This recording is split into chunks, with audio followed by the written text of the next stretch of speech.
મહેમદાવાદની degree college of physical એજ્યુકેશનના પ્રોફેસરનો video viral થયો છે. ગત તારીખ 26 જાન્યુઆરીના રોજ પ્રજાસત્તાક પર્વની ઉજવણી બાદ રાષ્ટ્રીય પર્વની ઉજવણીમાં ન શોભે એવા ગીત પર વિદ્યાર્થીઓ સામે ડાન્સ કર્યો હતો. પ્રોફેસરે માથા પર ગ્લાસ મૂકી ડાન્સ કરતા હોય તેવો વિડીયો સોશિયલ મીડિયામાં વાયરલ થયો છે. દેશ આખો રાષ્ટ્રીય પર્વની ઉજવણી કરતો હતો ત્યારે મહેમદાવાદ બીપીએડ કોલેજમાં નિયમો વિરુદ્ધ જઈને પ્રોફેસર વિદ્યાર્થીઓ સામે હિન્દી ગીતો પર ઠુમકા લગાવ્યા હતા.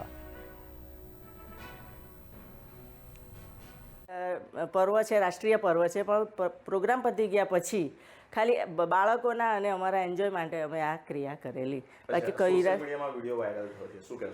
ના, સોશિયલ મીડિયામાં વાયરલ થયો મને ખબર નથી, કારણ કે અમે ફક્ત આનંદ માટે જ કરેલો છે.